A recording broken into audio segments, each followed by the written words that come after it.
Hello friends, welcome to my YouTube channel GK quiz में आप सभी का बहुत बहुत स्वागत है फ्रेंड्स। जैसा सबको विदित है कि बिहार शिक्षक भर्ती 3.0 की परीक्षा रद्द हो चुकी है और एक बार फिर मैं आपके लिए बिहार शिक्षक भर्ती 3.0 के लिए एक अति महत्वपूर्ण टॉपिक लेकर आया हूं, जिसमें आज हम बात करने वाले हैं करेंट अफेयर्स के मैराथन प्रश्न की।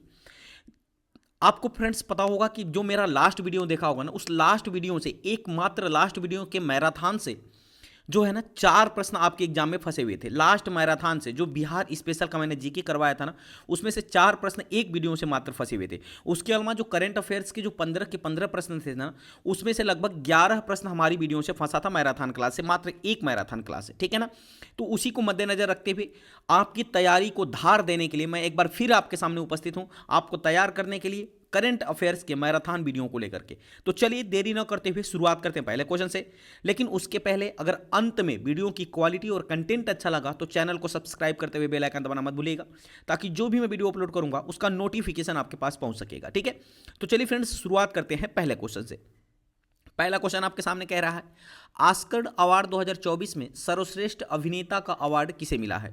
तो आपने देखा होगा फ्रेंड, जो 6 to 8 का एग्जाम हुआ था ना, उसमें जो है ना वो 2024 के करंट अफेयर्स से भी प्रश्न पूछा गया था, इसलिए मैंने इस वीडियो में 2024 के करंट अफेयर्स को भी इंक्लूड किया है। तो पहला प्रश्न कह रहा है कि ऑस्कर अवार्ड 2024 में सर्वश्रेष्ठ अभिनेता का अवार्ड किसे मिला था। तो ये मिला था फ्रेंड्स किलियन मर्फी को। किसको मिला था? किलियन मर्फी को मिला था, यानी इस क्वेश्चन का जो विकल्प हो जाएगा, विकल्प नंबर बी बिल्कुल सही हो जाएगा, ठीक है ना। अच्छा, अगर मैं डिटेल की बात करूं तो याद रखिएगा, ऑस्कर अवार्ड 2024 की बात करें तो ऑस्कर पुरस्कार अमेरिका की, याद रखिएगा, AMPAS एकेडमी यानी academy of motion picture arts and sciences के द्वारा फिल्म जगत में उत्कृष्ट योगदान देने के लिए दिया जाता है, ठीक है ना। जिसकी शुरुआत कब हुई थी फ्रेंड्स? तो इसकी शुरुआत होती है 1929 के अंदर, और इस बार का जो संस्करण, कौन सा संस्करण दिया गया है? तो 96वां संस्करण दिया गया है, ठीक है ना। जिसका आयोजन 10 मार्च 2024 को संयुक्त राज्य अमेरिका के कैलिफोर्निया में किया गया था, ठीक है ना। और संस्करण कौन सा था? तो 96वां संस्करण आयोजित किया गया। इसमें सर्वश्रेष्ठ फीचर फिल्म का अवार्ड दिया गया था ओपेनहाइमर मूवी को, तो ये आपको याद रखना है। सर्वश्रेष्ठ अभिनेता का अवार्ड किसको दिया गया? तो किलियन मर्फी को दिया गया, इनकी फिल्म ओपेनहाइमर के लिए। साथ ही साथ सर्वश्रेष्ठ अभिनेत्री का अवार्ड एम्मा स्टोन को दिया गया पुअर थिंग्स मूवी के लिए, जबकि सर्वश्रेष्ठ निर्देशक का अवार्ड क्रिस्टोफर नोलन को दिया गया ओपेनहाइमर मूवी के लिए, ठीक है ना। साथ ही साथ सर्वश्रेष्ठ एनिमेटेड फीचर फिल्म का award the boy and the heroine, ये इसके लिए दिया गया है सर्वश्रेष्ठ एनिमेटेड फीचर फिल्म का अवार्ड, ठीक है ना। तो ये कुछ महत्वपूर्ण जो पुरस्कार से रिलेटेड यानी ऑस्कर अवार्ड 2024 से रिलेटेड तथ्य थे जो मैं आपके सामने रखा हूं। तो आपको संस्करण याद रखना है, और सर्वश्रेष्ठ फीचर फिल्म कौन सी है, सर्वश्रेष्ठ अभिनेता का अवार्ड किसे दिया गया है, सर्वश्रेष्ठ अभिनेत्री का अवार्ड किसे दिया गया है, सर्वश्रेष्ठ निर्देशक का अवार्ड किसे दिया गया है, और एनिमेटेड फीचर फिल्म का अवार्ड किसे दिया गया है। तो ये सारी की सारी जानकारी आपको याद रखनी है, ठीक है। चलिए आगे बढ़ते हैं। अगला क्वेश्चन आपके सामने है कि दुनिया की पहली वैदिक घड़ी किस शहर में स्थित है, जिसका उद्घाटन अभी हाल ही में प्रधानमंत्री मोदी ने किया है। तो याद रखिएगा फ्रेंड्स, ये है उज्जैन में। कहाँ है? उज्जैन में, यानी मध्य प्रदेश के उज्जैन में स्थित है दुनिया की पहली वैदिक घड़ी, जो कि जिसका उद्घाटन अभी हाल ही में प्रधानमंत्री नरेंद्र मोदी के द्वारा किया गया है, यानी विकल्प नंबर डी बिल्कुल सही हो जाएगा। अगर मैं डिटेल की बात करूं फ्रेंड्स, तो याद रखिएगा, प्रधानमंत्री नरेंद्र मोदी ने 29 फरवरी 2024 को दुनिया की पहली वैदिक घड़ी का उद्घाटन कहां किया है? उज्जैन के अंदर किया है, ठीक है ना। यह वैदिक घड़ी उज्जैन के जंतर मंतर के भीतर लगभग 85 फुट ऊंचे टावर पर लगाई गई है, और इस वैदिक घड़ी का नाम क्या रखा गया है? ये आपके लिए इंपॉर्टेंट हो जाता है। तो इसका नाम रखा गया है विक्रमादित्य वैदिक घड़ी। क्या रखा गया फ्रेंड्स? विक्रमादित्य वैदिक घड़ी रखा गया है इस वैदिक घड़ी का नाम, ठीक है ना। अच्छा, इस वैदिक घड़ी को लगाने का मुख्य उद्देश्य क्या है? तो इसका उद्देश्य है कि वैदिक समय की कैलकुलेशन से लोगों को परिचित कराना, इसके लिए वैदिक घड़ी को लगाया गया है, जिसका नाम रखा गया है विक्रमादित्य वैदिक घड़ी। तो ये भी आपको याद रखना है। आगे बढ़ते हैं अगले क्वेश्चन की तरफ। अगला क्वेश्चन है, हाल ही में 71वीं मिस वर्ल्ड 2023 का खिताब किसने जीता है। तो 71वीं मिस वर्ल्ड 2023 के मैं खिताब की बात करूं फ्रेंड्स, तो इसको जीत लिया है क्रिस्टीना पिज़कोवा ने। किसने जीता है? क्रिस्टीना पिज़कोवा ने, यानी इस क्वेश्चन का जो विकल्प हो जाएगा, विकल्प नंबर बी बिल्कुल सही हो जाएगा। अगर मैं डिटेल की बात करूं तो 71वीं मिस वर्ल्ड प्रतियोगिता हुई है ना, यह जो मुंबई के फेमस जियो वर्ल्ड कन्वेंशन सेंटर में इसका आयोजन किया गया है, और इस बार का 71वां संस्करण आयोजित किया गया है, ठीक है ना। और इसमें फ्रेंड्स याद रखिएगा, कुल 112 सुंदरियों ने भाग लिया था। जबकि आपके लिए इंपॉर्टेंट क्या हो जाता है? आपके लिए इंपॉर्टेंट हो जाता है कि भारत की तरफ से मिस वर्ल्ड में कौन प्रतिनिधित्व कर रहा था, तो वो कर रही थी सीनी शेट्टी। कौन कर रही थी? भारत की तरफ से सीनी शेट्टी जो है इसमें भाग लिया था, जो कि फेमिना मिस इंडिया वर्ल्ड 2022 भी बन चुकी थी, ठीक है ना। अच्छा, वहीं 71वीं मिस वर्ल्ड विजेता आपको पता है क्रिस्टीना पिजकोवा, जो कि चेक गणराज्य की रहने वाली है। जबकि 17वीं मिस वर्ल्ड विजेता अगर आपसे पूछ लेगा तो वो थी करोलिना बिलावस्का, जो कि पोलैंड की रहने वाली थी। तो ये भी आपको याद रखना पड़ेगा, ठीक है ना। चलिए आगे बात कर लेते हैं कि अब तक कितनी सुंदरी भारत की जो हैं वो मिस वर्ल्ड बन चुकी हैं और कितनी मिस यूनिवर्स बनी है, ठीक है ना। तो मिस वर्ल्ड की बात करूं तो याद रखिएगा, सर्वप्रथम 1966 में रीता फारिया जो है ये भारत की पहली मिस वर्ल्ड बनी थी।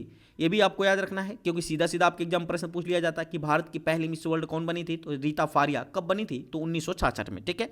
जबकि दूसरी बार कौन बना था, 1994 में ऐश्वर्या राय भारत की दूसरी मिस वर्ल्ड बनी। 1997 में डायना हेडेन भारत की तीसरी मिस वर्ल्ड बनी। जबकि 1999 में युक्ता मुखी भारत की चौथी मिस वर्ल्ड बनी है, ठीक है ना। साथ ही साथ सन 2000 में प्रियंका चोपड़ा भारत की 5वीं मिस वर्ल्ड बनी, और 2017 में जो 6वीं मिस वर्ल्ड बनी भारत की वो थी मानुषी छिल्लर। कौन थी? मानुषी छिल्लर। तो ये भी आपको याद रखना है। साथ ही साथ अगर मिस यूनिवर्स की बात करें तो 1994 में, याद रखिएगा 1994 में सुष्मिता सेन भारत की पहली मिस यूनिवर्स बनी थी, ये भी आपको याद रखना है। उसके बाद सन 2000 में लारा दत्ता भारत की दूसरी मिस यूनिवर्स बनी थी, और 2021 में हरनाज कौर संधू भारत की तीसरी मिस यूनिवर्स बनी थी, ठीक है ना। जबकि अगर मैं बात करूं कि 72वीं मिस यूनिवर्स प्रतियोगिता किसने जीता है, तो मिस यूनिवर्स प्रतियोगिता सेनिस पलासविस ने जीता है। किसने जीता है? सेनिस पलासविस, जो कि निकारागुआ की रहने वाली हैं। तो ये भी आपको याद रखना है, ठीक है ना। अच्छा, 71वीं कौन बनी थी, तो 71वीं बनी थी आर बोनी ग्रेबियल, और 17वीं कौन बनी थी, तो 17वीं बनी थी हरनाज कौर संधू, ये भारत की बेटी। तो ये भी आपको याद रखना पड़ेगा, ठीक है ना। चलिए आगे बढ़ते हैं। अगला क्वेश्चन कह रहा है कि भारत का पहला डॉल्फिन रिसर्च सेंटर कहां खोला गया है। तो फ्रेंड्स, भारत का पहला जो डॉल्फिन रिसर्च सेंटर है ना, ये खोला गया है पटना के अंदर। बिहार की राजधानी पटना में खोला गया है भारत का पहला डॉल्फिन रिसर्च सेंटर। यानी इस क्वेश्चन का जो विकल्प हो जाएगा, विकल्प नंबर बी बिल्कुल सही हो जाएगा। तो ये भी आपको याद रखना है, ठीक है। चलिए आगे बढ़ते हैं, डिटेल की बात करें तो बिहार के मुख्यमंत्री नीतीश कुमार ने पटना में भारत के पहले राष्ट्रीय डॉल्फिन रिसर्च सेंटर यानी एनडीआरसी का उद्घाटन किया है। यह सेंटर पटना यूनिवर्सिटी कैंपस में गंगा के किनारे बसाया गया है, यानी बनाया गया है, ठीक है ना। इसको बनाने में कुल कितनी लागत आई है फ्रेंड्स, तो कुल 30 करोड़ रुपए की लागत आई है। बिहार सरकार द्वारा की गई गणना के अनुसार 2018 में गंगा नदी में कुल 1048 डॉल्फिन है ना, ये भी आपको याद रखना है, ठीक है ना। आगे बढ़ते हैं। अगला क्वेश्चन आपके सामने है, पीएम मोदी ने भारत के बाहर देश में पहले जन औषधि केंद्र खोलने का ऐलान किया है। तो फ्रेंड्स, कहां खुलेगा, तो भारत के बाहर प्रधानमंत्री नरेंद्र मोदी के द्वारा भी घोषणा किया गया है कि पहले जन औषधि केंद्र का जो पहला जन औषधि केंद्र जो खोले जाएगा, ये कहां खोला जाएगा, तो ये खोला जाएगा मॉरिशस के अंदर। यानी इस क्वेश्चन का जो विकल्प है, विकल्प नंबर बी बिल्कुल सही हो जाएगा। ये भी आपको याद रखना है। वहीं अगला क्वेश्चन कह रहा है फ्रेंड्स कि संयुक्त राष्ट्र विश्व पर्यटन यानी UNWTO ने किस भारतीय गांव को दुनिया का सर्वश्रेष्ठ पर्यटन गांव घोषित किया है। तो संयुक्त राष्ट्र विश्व पर्यटन संगठन यानी UNWTO के द्वारा, याद रखिएगा, दुनिया का सबसे सर्वश्रेष्ठ पर्यटन गांव घोषित किया गया है धोर्डो गांव को। किसको? धोर्डो गांव को। यानी इस क्वेश्चन का जो विकल्प है, विकल्प नंबर डी बिल्कुल सही हो जाएगा। धोर्डो गांव है कहां फ्रेंड्स, तो एक गुजरात का एक गांव है, ये भी आपको याद रखना है। अच्छा, अगला क्वेश्चन है आपके सामने, किस राज्य का विश्वनाथ घाट गांव 2023 में भारत का सर्वश्रेष्ठ पर्यटन गांव बना था। तो भारत का सर्वश्रेष्ठ पर्यटन गांव 2023 में बना था फ्रेंड्स, याद रखिएगा, वो असम का था। क्या नाम था? विश्वनाथ घाट, जिसे उत्तर काशी के नाम से भी जाना जाता है, यानी इसको गुप्त काशी के नाम से भी जाना जाता है। तो ये भी आपको याद रखना है, ठीक है ना। दो प्रश्न आपको याद रखना है। पहली बात कि संयुक्त राष्ट्र विश्व पर्यटन संगठन यानी UNWTO के द्वारा किस भारतीय गांव को दुनिया का सर्वश्रेष्ठ पर्यटन गांव घोषित किया गया, तो वो धोर्डो गांव को विकसित किया गया है। यानी धोर्डो गांव है कहां, तो ये गुजरात के कच्छ में स्थित है धोर्डो गांव, ठीक है ना।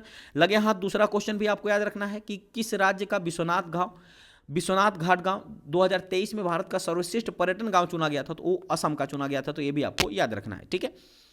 आगे बढ़ते हैं। अगला क्वेश्चन है, केंद्रीय इस्पात मंत्री ज्योतिरादित्य सिंधिया ने किस राज्य में स्टेनलेस स्टील क्षेत्र में भारत के पहले हरित हाइड्रोजन संयंत्र का उद्घाटन किया है। तो फ्रेंड्स, याद रखिएगा, इसका उद्घाटन किया गया है हरियाणा में। याद रखिएगा, हरियाणा के हिसार में किया गया है। यानी इस क्वेश्चन का जो विकल्प है, विकल्प नंबर बी बिल्कुल सही हो जाएगा, ठीक है ना। अगला क्वेश्चन है, पनडुब्बी पर्यटन सुविधा शुरू करने वाला देश का पहला राज्य कौन सा बन गया है। तो पनडुब्बी पर्यटन सुविधा को शुरू करने वाला देश का पहले राज्य की बात करें तो वो बन गया है गुजरात राज्य। यानी इस क्वेश्चन का जो विकल्प है, विकल्प नंबर बी बिल्कुल सही हो जाएगा। ये भी आपको याद रखना है। आगे बढ़ते हैं, अगला क्वेश्चन है पहले भारतीय का नाम बताएं जो बिमस्टेक के महासचिव बने हैं। तो पहले भारतीय जो बिमस्टेक के महासचिव बने हैं फ्रेंड्स, उनका नाम है इंद्रमणि पांडे। कौन है? इंद्रमणि पांडे। यानी इस क्वेश्चन का जो विकल्प हो जाएगा विकल्प नंबर सी बिल्कुल सही हो जाएगा। वहीं अगर डिटेल की बात करें तो इंद्रमणि पांडे जो फ्रेंड्स है ना, भारतीय विदेश सेवा के 1990 बैच के अधिकारी हैं। इससे पहले वह संयुक्त राष्ट्र के जिनेवा ऑफिस में भारत के अस्थायी प्रतिनिधि थे, ठीक है ना। और संयुक्त राष्ट्र के जिनेवा ऑफिस में भारत का नया अस्थायी प्रतिनिधि कौन बन गया? तो अरिंदम बागची बन गए। और इंद्रमणि पांडे कौन बन गया? तो इंद्रमणि जो पांडे हैं फ्रेंड्स, याद रखिएगा, इनको बिमस्टेक का महासचिव बन गए, ये भी आपको याद रखना है। वहीं बिमस्टेक की बात आई है तो याद रखिएगा, बिमस्टेक जो है बंगाल खाड़ी में से तटवर्ती या समीपी देशों का एक अंतर्राष्ट्रीय आर्थिक सहयोग संगठन है, जिसकी स्थापना 1997 में की गई थी और मुख्यालय ढाका बांग्लादेश के अंदर स्थित है। और इस बिमस्टेक में कुल 7 देश शामिल हैं, ये भी आपको याद रखना पड़ेगा, ठीक है ना। चलिए आगे बढ़ते हैं, अगला क्वेश्चन है हाल ही में तुर्की की सबसे लंबी चोटी माउंट अरारत को फतह करने वाली पहली भारतीय महिला पर्वतारोही कौन बनी है? तो पहली बात आपको याद रखना है कि पहले तुर्की का नया नाम क्या बन गया है? तो तुर्की बन गया है। और तुर्की की सबसे ऊंची चोटी कौन सी है? तो माउंट अरारत है, ठीक है ना। जिसको फतह करने वाली पहली भारतीय पर्वतारोही बनी है लक्ष्मी झा। कौन बनी है? लक्ष्मी झा। यानी इस क्वेश्चन का जो विकल्प हो जाएगा विकल्प नंबर ए बिल्कुल सही हो जाएगा। आगे बढ़ते हैं, अगला क्वेश्चन आपके सामने है भारतीय पैरा ओलंपिक समिति यानी पीसीआई के नए अध्यक्ष कौन बने हैं? तो भारतीय पैरा ओलंपिक समिति के नए अध्यक्ष की मैं बात करूं फ्रेंड्स, तो याद रखिएगा ये बन गए हैं देवेंद्र झाझरिया। कौन बन गया है? देवेंद्र झाझरिया। यानी इस क्वेश्चन का जो विकल्प हो जाएगा विकल्प नंबर बी बिल्कुल सही हो जाएगा, ठीक है ना। अगर मैं देवेंद्र झाझरिया की बात करूं फ्रेंड्स, तो ये भारतीय पैरा ओलंपिक भाला फेंक खिलाड़ी हैं देवेंद्र झाझरिया, जो कि भारतीय पैरा ओलंपिक समिति के अध्यक्ष बन गए हैं नए, ये भी आपको याद रखना है, ठीक है ना। आगे बढ़ते हैं, अगला क्वेश्चन है इसी लगे हाथ, एक और क्वेश्चन देख लेते हैं। इंडियन ओलंपिक एसोसिएशन यानी आईओए के नए सीईओ कौन बने हैं? तो इंडियन ओलंपिक एसोसिएशन के नए सीईओ की बात करूं तो फ्रेंड्स वो बन गए हैं रघुराम अय्यर। कौन बन गया है? रघुराम अय्यर। लेकिन वही पहले चेयरपर्सन की बात करें तो वर्तमान में अध्यक्ष कौन है या चेयरपर्सन कौन है? तो इंडियन ओलंपिक एसोसिएशन का तो वो है पीटी ऊषा। कौन है फ्रेंड्स? पीटी ऊषा। तो ये भी आपको याद रखना पड़ेगा, ठीक है। चलिए आगे बढ़ते हैं, अगला क्वेश्चन है अंतर्राष्ट्रीय महिला दिवस कब मनाया जाता है? सबको आपको पता होगा फ्रेंड्स कि अंतर्राष्ट्रीय महिला दिवस जो है ना, ये प्रतिवर्ष 8 मार्च को मनाया जाता है अंतर्राष्ट्रीय महिला दिवस। यानी इस क्वेश्चन का जो विकल्प है विकल्प नंबर बी बिल्कुल सही हो जाएगा। आगे बात करते हैं, डिटेल में अगर बात करें तो अंतर्राष्ट्रीय महिला दिवस कब मनाया जाता है? 8 मार्च को मनाया जाता है। अच्छा, 2024 में जो अंतर्राष्ट्रीय महिला दिवस मनाया गया ना, इसकी थीम क्या रही है? इसकी थीम रही है महिलाओं में निवेश करें, प्रगति में तेजी लाएं। क्या है फ्रेंड्स? महिलाओं में निवेश करें और प्रगति में तेजी लाए, या कह सकते हैं इन्वेस्ट इन वुमेन और एक्सेलरेट द प्रोग्रेस, ये भी आपको याद रखना है, ठीक है ना। वहीं अंतर्राष्ट्रीय महिला दिवस का मुख्य उद्देश्य महिलाओं के समाज में समानता, समरसता और सशक्तिकरण को प्रोत्साहित करना है, ये भी आपको याद रखना है।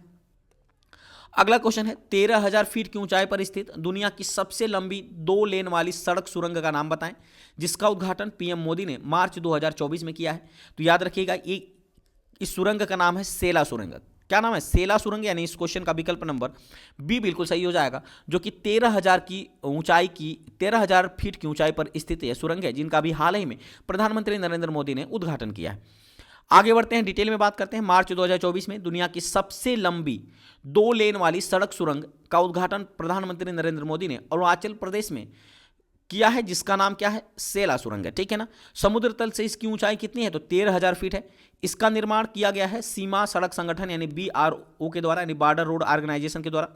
कुल इसमें 825 करोड़ रुपए लागत आई है और इसका उद्घाटन किसने किया है? तो भारत के प्रधानमंत्री नरेंद्र मोदी ने इसका उद्घाटन किया है। अगला क्वेश्चन है किस राज्य की पारंपरिक आदिवासी पोशाक रीसा को मिला है GI टैग? तो याद रखिएगा रीसा 21 राज्य का पारंपरिक आदिवासी पोशाक है, जिसे अभी हाल ही में GI टैग मिला है। तो याद रखिएगा ये है फ्रेंड्स त्रिपुरा का। कहाँ का है? त्रिपुरा का। यानी इस क्वेश्चन का जो विकल्प है विकल्प नंबर डी बिल्कुल सही हो जाएगा, जिसे GI टैग प्रदान किया गया है। अगला क्वेश्चन वही आपसे बात करें तो संसद सुरक्षा का प्रमुख यानी IPS अधिकारी को बनाया गया है। तो किस IPS अधिकारी को संसद का सुरक्षा प्रमुख बनाया गया है? तो इस क्वेश्चन का जो विकल्प हो जाएगा विकल्प नंबर ए बिल्कुल सही हो जाएगा, अनुराग अग्रवाल को। किसको बनाया गया है? अनुराग अग्रवाल को संसद की सुरक्षा का प्रमुख बनाया गया है, ठीक है। आगे बढ़ते हैं, अगला क्वेश्चन है भारत की पहली स्वदेशी हाइड्रोजन ईंधन सेल नौका यानी जिसका नाम फेरी को पीएम नरेंद्र मोदी ने हरी झंडी दिखाई है, इसको किस कंपनी के द्वारा विकसित किया गया है? तो याद रखिएगा इसको जो है ना कोचिन शिपयार्ड लिमिटेड के द्वारा विकसित किया गया है। नहीं, इस क्वेश्चन का जो विकल्प है विकल्प नंबर बी बिल्कुल सही हो जाएगा, ये भी आपको याद रखना है, ठीक है। चलिए डिटेल में बात करें, प्रधानमंत्री नरेंद्र मोदी ने 28 फरवरी 2024 को भारत की पहली स्वदेशी हाइड्रोजन ईंधन सेल नौका फेरी का उद्घाटन किया है। और किस रूप से किया है, तो वर्चुअली उद्घाटन किया है ना। यह जहाज या नौका जो है ना फ्रेंड्स, उत्तर प्रदेश के वाराणसी सेवा के लिए तैनात किया जाएगा, तो ये भी आपको याद रखना है, जिसका निर्माण कोचिन शिपयार्ड लिमिटेड के द्वारा किया गया है। आगे बढ़ते हैं, अगला क्वेश्चन है, किस देश के पूर्व प्रधानमंत्री मार्टिन ब्रायन मुलरोनी का निधन हो गया है। 29 फरवरी 2024 को निधन हुआ है। तो याद रखिएगा इस क्वेश्चन का जो विकल्प हो जाएगा फ्रेंड्स, विकल्प नंबर सी बिल्कुल सही हो जाएगा। वो कनाडा के थे। कहाँ के थे, मार्टिन ब्रायन जो मुलरोनी थे फ्रेंड्स, ये कनाडा के थे। ये भी आपको याद रखना है, कनाडा के पूर्व प्रधानमंत्री थे जिनका भी हाल ही में निधन हो गया है, ठीक है ना। यानी इस क्वेश्चन का जो विकल्प है, विकल्प नंबर सी बिल्कुल सही हो जाएगा। अच्छा, ये कनाडा के किस क्रम के जो फ्रेंड्स किस क्रम के प्रधानमंत्री थे, तो 18वें क्रम के प्रधानमंत्री थे, ये भी आपको याद रखना है। अच्छा, वहीं कनाडा के वर्तमान में प्रधानमंत्री की मैं बात करूँ तो कौन है, तो वो है जस्टिन ट्रूडो। ये भी आपको याद रखना है, वर्तमान में प्रधानमंत्री हैं जस्टिन ट्रूडो, तो ये भी आपको याद रखना है। आगे बढ़ते हैं, अगला क्वेश्चन है, पाकिस्तान के 24वें प्रधानमंत्री कौन बने। फ्रेंड्स याद रखिएगा, पाकिस्तान के 24वें, जबकि अपने कार्यकाल के दूसरे प्रधानमंत्री बन गए हैं शहबाज शरीफ। कौन बना है, शहबाज शरीफ। यानी इस क्वेश्चन का जो विकल्प है, विकल्प नंबर ए बिल्कुल सही हो जाएगा, ठीक है ना। ये दूसरी बार बने हैं पाकिस्तान के प्रधानमंत्री। लगे हाथ दूसरा क्वेश्चन भी देख लेते हैं, पाकिस्तान के 14वें राष्ट्रपति कौन बने हैं। तो पाकिस्तान के 14वें राष्ट्रपति बन गए हैं आसिफ अली जरदारी। कौन बन गया, आसिफ अली जरदारी। यानी इस क्वेश्चन का जो विकल्प है, विकल्प नंबर डी बिल्कुल सही हो जाएगा, जो कि पाकिस्तान के 14वें राष्ट्रपति बने हैं। डिटेल में बात करते हैं, बात आई पाकिस्तान की, तो पाकिस्तान का राजधानी इस्लामाबाद है, मुद्रा यहाँ की पाकिस्तानी रुपया है, और नए राष्ट्रपति बन गए हैं आसिफ अली जरदारी, जो कि 10 मार्च 2024 को 14वें राष्ट्रपति की शपथ लिया है। वहीं नए प्रधानमंत्री बने हैं शहबाज शरीफ, जो कि 3 मार्च 2024 को 24वें प्रधानमंत्री बने हैं पाकिस्तान के, तो ये भी आपको याद रखना है। आगे बढ़ते हैं फ्रेंड्स, अगला क्वेश्चन है, केंद्रीय मंत्रिमंडल ने किन वन्य जीवों को संरक्षित करने के लिए इंटरनेशनल बिग कैट अलायंस की स्थापना को मंजूरी दिया है। तो फ्रेंड्स याद रखिएगा, केंद्रीय मंत्रिमंडल के द्वारा अभी हाल ही में वन्य जीव के संरक्षण के लिए यानी इंटरनेशनल बिग कैट अलायंस की स्थापना को मंजूरी दिया गया है। तो ये किसको दिया गया है, ये दिया गया है बड़ी बिल्ली की प्रजातियों के लिए ना, बड़ी बिल्ली की प्रजातियों के संरक्षण के लिए इंटरनेशनल बिग कैट अलायंस की स्थापना को मंजूरी दिया गया है। अच्छा, उन बड़ी बिल्ली की प्रजातियों में कौन कौन है, तो याद रखिएगा, बाघ, शेर, तेंदुआ, हिम तेंदुआ, चीता, जगुआर और प्यूमा। यानी ये जो है फ्रेंड्स ना, ये बड़ी बिल्लियों की प्रजाति में आते हैं, और इन्हीं के संरक्षण के लिए जो है इंटरनेशनल बिग कैट अलायंस की स्थापना को मंजूरी दिया गया है केंद्रीय मंत्रिमंडल के द्वारा, ठीक है ना। यानी इस क्वेश्चन का जो विकल्प हो जाएगा, विकल्प नंबर डी बिल्कुल सही हो जाएगा। आगे बढ़ते हैं, अगला क्वेश्चन है, डिटेल में बात कर लेते हैं। केंद्रीय मंत्रिमंडल ने 29 फरवरी 2024 को इंटरनेशनल बिग कैट अलायंस को मंजूरी दिया है, और यह अलायंस 96 देशों का एक गठबंधन होगा, जहां बड़ी बिल्लियां यानी कह सकते हैं बाघ, शेर, तेंदुआ, हिम तेंदुआ, चीता, जगुआर और प्यूमा जैसे पाए जाते हैं, उनका इसमें जो है फ्रेंड्स उनका जो है संरक्षण किया जाएगा। और इसका मुख्यालय कहाँ बनाया जाएगा, तो इसका मुख्यालय भारत में बनाया जाएगा। इसका उद्देश्य बड़ी बिल्लियों के संरक्षण और इसके अवैध व्यापार को रोकना है, ठीक है ना। आगे बढ़ते हैं फ्रेंड्स, अगला क्वेश्चन है, पर्यावरण मंत्रालय के द्वारा जारी report status of leopard in India 2022 जो कि 2024 में जारी किया गया है के अनुसार भारत में कुल तेंदुओं की कुल कितनी संख्या है। तो फ्रेंड्स भारत में कुल तेंदुओं की संख्या है 13,874। यानी इस क्वेश्चन का जो विकल्प है, विकल्प नंबर ए बिल्कुल सही हो जाएगा। यानी state of leopard in India 2022 का जो रिपोर्ट है ना, वो कब जारी किया गया है, 2024 में जारी किया गया है, जिसमें बताया गया है कि भारत में तेंदुओं की कुल संख्या 13,874 है। तो ये भी आपको याद रखना है। लगे हाथ एक और प्रश्न देख लेते हैं, पर्यावरण मंत्रालय की report status of leopard in India 2022 यानी जो 2024 में जारी किया गया, इसके अनुसार किस राज्य में सबसे ज्यादा तेंदुआ हैं। तो फ्रेंड्स याद रखिएगा, सबसे ज्यादा जो तेंदुआ है ना, ये मध्य प्रदेश राज्य के अंदर है। यानी इस क्वेश्चन का जो विकल्प हो जाएगा, विकल्प नंबर बी बिल्कुल सही हो जाएगा, ठीक है। अच्छा, केंद्रीय पर्यावरण मंत्रालय के द्वारा फरवरी 2024 में status of leopard in India 2022 की रिपोर्ट जारी किया गया।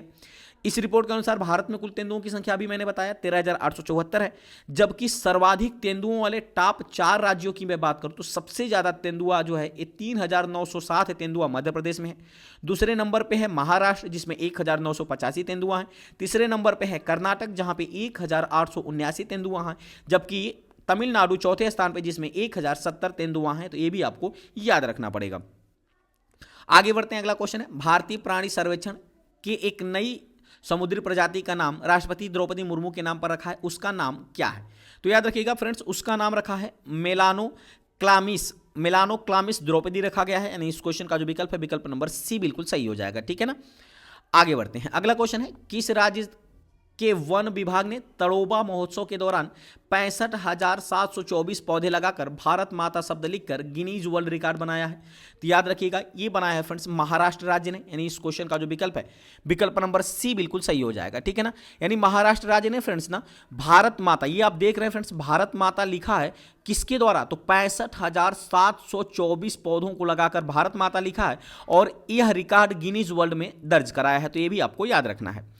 वहीं डिटेल में बात करें तो महाराष्ट्र राज्य के वन विभाग ने तड़ोबा महोत्सव के दौरान, जिसका आयोजन 1 मार्च से 3 मार्च में किया गया था महाराष्ट्र के चंद्रपुर में, उससे फ्रेंड्स भारत माता शब्द बनाकर गिनीज वर्ल्ड रिकॉर्ड बनाया है। इसमें कुल 26 प्रजातियों के 65,724 पौधे का उपयोग किया गया है भारत माता शब्द लिखने में। तो ये भी आपको याद रखना है।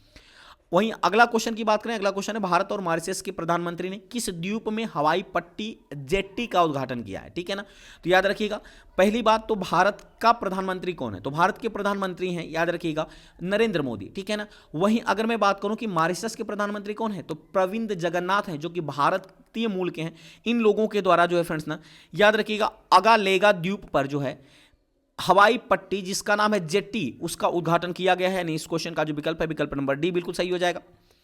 अगला क्वेश्चन है, दुनिया भर में प्रसिद्ध किस शहर की चांदी तारकासी यानी सिल्वर फिलिग्री को जीआई टैग दिया गया है। तो दुनिया भर में प्रसिद्ध है यह चांदी तारकासी। तो ये कहाँ का है फ्रेंड्स, तो इसका आपको याद रखना है, ये है फ्रेंड्स, याद रखिएगा कहाँ है, तो ये है कटक का। यानी इस क्वेश्चन का जो विकल्प है, विकल्प नंबर बी बिल्कुल सही हो जाएगा, जिसे अभी हाल ही में जीआई टैग प्रदान किया गया है। वहीं अगला प्रश्न है, फरवरी 2024 में किस देश ने डेंगू को बढ़ते मामलों की वजह से स्वास्थ्य आपातकाल की घोषणा किया है। तो याद रखिएगा फ्रेंड्स, स्वास्थ्य आपातकाल की घोषणा किया है पेरू देश ने, जहां पे डेंगू के बढ़ते मामले की वजह से स्वास्थ्य आपातकाल की घोषणा की गई है। यानी इस क्वेश्चन का जो विकल्प है, विकल्प नंबर बी बिल्कुल सही हो जाएगा। आगे बढ़ते हैं, अगला क्वेश्चन है, खसरा और रुबेला रोग से निपटने के लिए अथक प्रयासों के लिए किस देश को खसरा और रुबेला चैंपियन पुरस्कार से सम्मानित किया गया है। तो याद रखिएगा फ्रेंड्स, ये जो पुरस्कार दिया गया है ना, ये दिया गया है भारत को। यानी इस क्वेश्चन का जो विकल्प है, विकल्प नंबर सी बिल्कुल सही हो जाएगा। खसरा और रुबेला रोग से निपटने के अथक प्रयासों के लिए भारत को खसरा और रुबेला चैंपियन पुरस्कार से सम्मानित किया गया है। यानी विकल्प नंबर सी बिल्कुल सही हो जाएगा।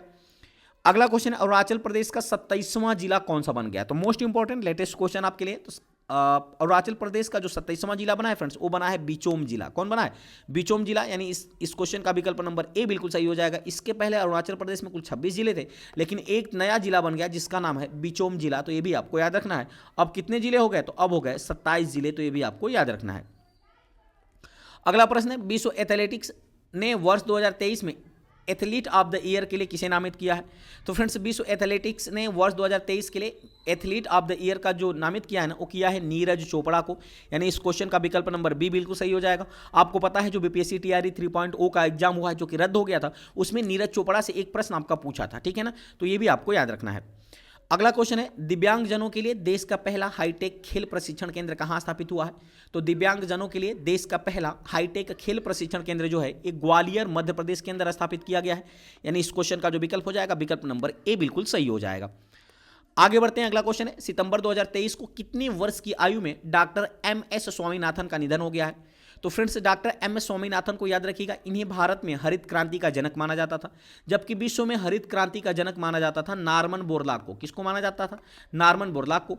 और दुग्ध क्रांति का जनक किसे माना जाता है, तो याद रखिएगा, दुग्ध क्रांति का जनक माना जाता है वर्गीज कुरियन को। किसको माना जाता है, वर्गीज कुरियन को। तो प्रश्न आपका पूछ रहा है कि सितंबर 2023 को कितने वर्ष की आयु में डॉक्टर एम.एस. स्वामीनाथन का निधन हो गया है। तो फ्रेंड्स, वो है 98 वर्ष की आयु में। यानी इस क्वेश्चन का विकल्प नंबर बी बिल्कुल सही हो जाएगा। और इनको फ्रेंड्स मरणोपरांत 2024 का भारत रत्न से भी सम्मानित किया गया है। तो ये भी आपको याद रखना है। आगे बढ़ते हैं, डिटेल में बात करते हैं। तो डॉक्टर एम.एस. स्वामीनाथन भारतीय कृषि वैज्ञानिक थे। 28 सितंबर 2023 को चेन्नई में 98 वर्ष की आयु में इनका निधन हो गया। और इनको भारत में हरित क्रांति का जनक माना जाता है। ठीक है ना, इनका जो जन्म है फ्रेंड्स ना, एक कुंभकोणम तमिलनाडु के अंदर हुआ था 7 अगस्त 1925 को। और इनके पूरे नाम की मैं बात करूं तो इनका पूरा नाम है मनकोम्बु संबाशिवन स्वामीनाथन। ठीक है ना, राज्यसभा के लिए इनको 2007 में नॉमिनेट किया गया था। साथ ही साथ इनको कई पुरस्कार भी दिए गए थे, जैसे भारत का तृतीय सर्वोच्च सम्मान 1967 में दिया गया था पद्मश्री।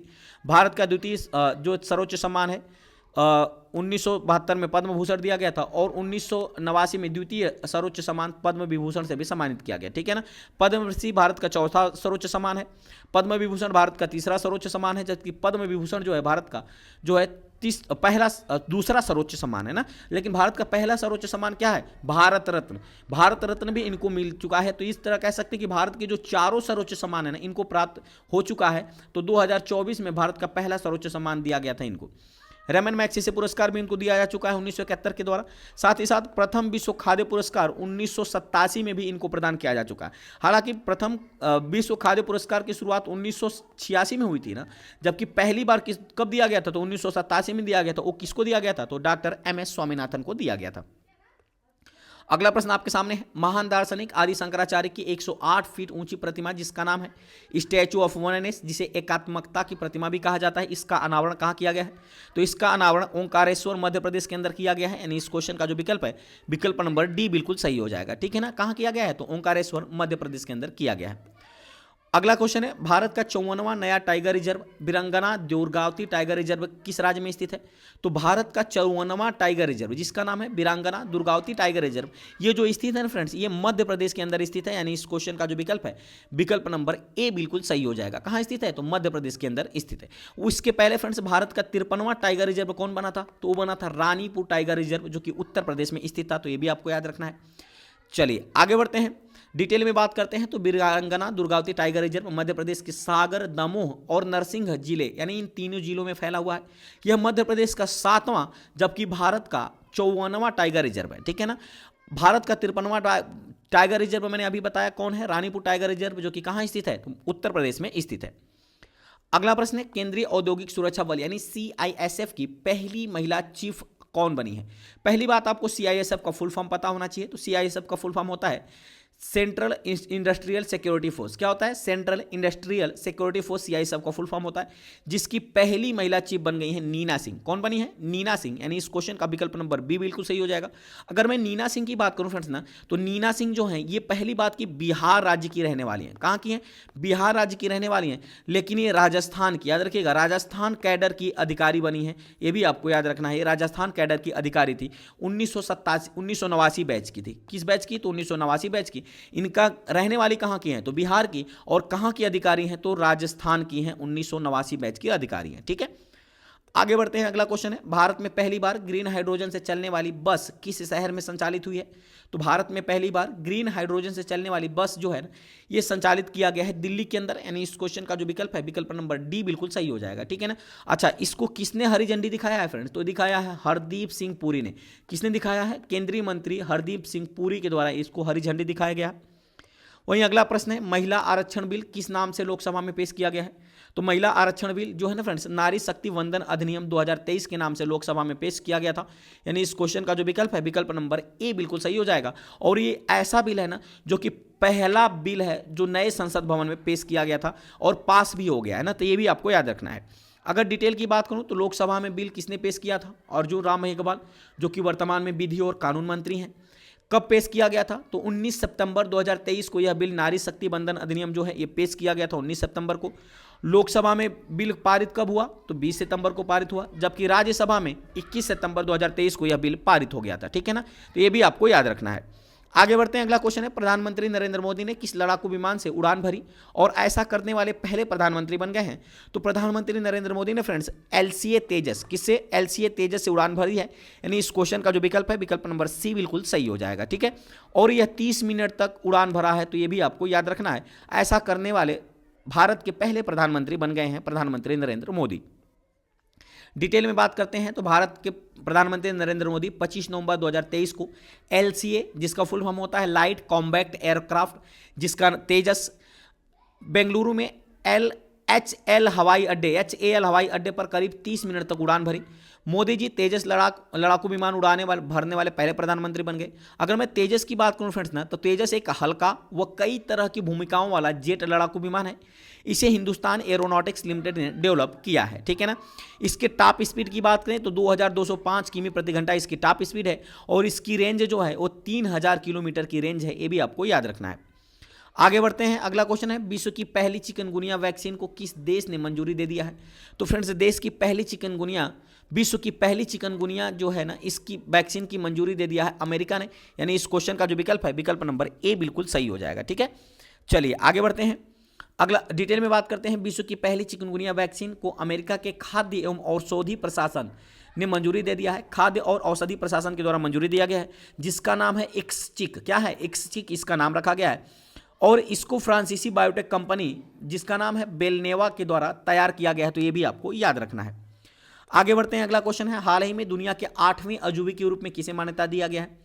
तो फ्रेंड्स, दुनिया के 8वें अजूबे के रूप में मान्यता दिया गया है अंकोर वाट मंदिर, जो कि कंबोडिया में स्थित है। यानी इस क्वेश्चन का जो विकल्प है, विकल्प नंबर डी बिल्कुल सही हो जाएगा। अगर मैं डिटेल की बात करूं तो याद रखिएगा, कंबोडिया के प्राचीन अंकोर वाट मंदिर को दुनिया के 8वें अजूबे के रूप में घोषित किया गया है। यह मंदिर कंबोडिया देश के मिकांग नदी के किनारे स्थित है। ये भी आपको याद रखना है ना, मोस्ट इंपॉर्टेंट आपके लिए, कि कंबोडिया देश की किस नदी के किनारे मंदिर स्थित है अंकोर वाट, तो वो है मिकांग नदी ना। एसएससी में यह प्रश्न पूछा जा चुका है। वहीं यह जो मंदिर है ना, यह भगवान विष्णु को समर्पित मंदिर है, जिसका निर्माण राजा सूर्यवर्मन द्वितीय ने कराया था। तो ये भी आपको याद रखना है। आगे डिटेल की बात करें तो फ्रेंड्स, यह दुनिया का सबसे बड़ा मंदिर है, करीब 500 एकड़ क्षेत्रफल में फैला हुआ मंदिर है। तो ये भी आपको याद रखना है, जो कि दुनिया के 8वें अजूबे के रूप में इसको मान्यता प्रदान किया गया है। ये भी आपको याद रखना है। सॉरी। आगे बढ़ते हैं। अगला क्वेश्चन है, हाल ही में वैज्ञानिकों ने दुनिया के 8वें महाद्वीप का नक्शा जारी किया है, जिसका नाम क्या है? तो फ्रेंड्स, याद रखिएगा, वैज्ञानिकों के द्वारा अभी हाल ही में 8वें महाद्वीप का नक्शा जारी किया गया है, जिसका नाम है जीलैंडिया। यानी इस क्वेश्चन का जो विकल्प है, विकल्प नंबर सी बिल्कुल सही हो जाएगा। और इस जीलैंडिया जो है ना फ्रेंड्स, ये मात्र 6% ये पानी के बाहर है, जबकि 94% पानी के अंदर है। यानी 6% ही अभी यह पानी के बाहर दिखाई देता है, जिसको खोजा है वैज्ञानिकों ने और नाम रखा है जीलैंडिया। ठीक है ना, ये भी आपको याद रखना है, जो कि ऑस्ट्रेलिया महाद्वीप के जस्ट नीचे है जीलैंडिया। ये भी आपको याद रखना है। अगला क्वेश्चन है, जमानत पर रिहा किए गए आरोपियों के पैर में जीपीएस ट्रैकर लगाने वाले देश की पहली पुलिस कौन बन गई है? तो ये बन गई है जम्मू कश्मीर की पुलिस। यानी इस क्वेश्चन का विकल्प नंबर सी बिल्कुल सही हो जाएगा, ताकि कोई भी कैदी जो है ना फ्रेंड्स, ये किसी भी अन्य अपराध में संलिप्त न हो, जिसके लिए जमानत पर रिहा गए आरोपियों के पैर में जीपीएस ट्रैकर लगाया गया है ना। तो किसने लगाया? जम्मू कश्मीर की पुलिस ने लगाया है। अगला प्रश्न है, किस देश ने दुनिया का सबसे तेज इंटरनेट लॉन्च किया है? तो याद रखिएगा, दुनिया का सबसे तेज इंटरनेट लॉन्च किया है चाइना ने। यानी इस क्वेश्चन का विकल्प नंबर सी बिल्कुल सही हो जाएगा। 1.2 TB की स्पीड होने वाली है। तो ये भी आपको याद रखना है। आगे बढ़ते हैं। अगला क्वेश्चन, हाल ही में किस बैंक को change maker of the year award 2023 से सम्मानित किया गया है? तो फ्रेंड्स, आरबीआई यानी रिजर्व बैंक ऑफ इंडिया को change maker of the year award 2023 से सम्मानित किया गया है, जो कि भारत का रिजर्व बैंक है ना। ये भी आपको याद रखना है। आगे बढ़ते हैं। अगला क्वेश्चन है, हाल ही में किस शब्द को कोलिन्स डिक्शनरी का वर्ड ऑफ द ईयर 2023 घोषित किया गया है? तो फ्रेंड्स, ये घोषित किया गया एआई को। एआई का फुल फॉर्म होता है आर्टिफिशियल इंटेलिजेंस। अच्छा, साथ ही साथ एक प्रश्न और आपको याद रखना है कि भारत का पहला यानी देश का पहला एआई शहर किस शहर को विकसित किया जाएगा? तो वो है उत्तर प्रदेश का लखनऊ शहर, जिसे देश का पहला एआई सिटी के रूप में विकसित किया जाएगा, जबकि इस क्वेश्चन का आंसर हो जाएगा एआई। ठीक है ना। आगे बढ़ते हैं। अगला क्वेश्चन है, किस शब्द को वर्ष 2023 का Cambridge word of the year बनाया गया है? तो ये फ्रेंड्स, हेलुसिनेट वर्ड को Cambridge word of the year बनाया गया है 2023 के अंदर। यानी इस क्वेश्चन का जो विकल्प है, विकल्प नंबर बी बिल्कुल सही हो जाएगा। ठीक है ना। तो उम्मीद करते हैं फ्रेंड्स, ये जो टॉपिक है ना, ये मैराथन क्लास आपको अच्छी तरह समझ में आया होगा।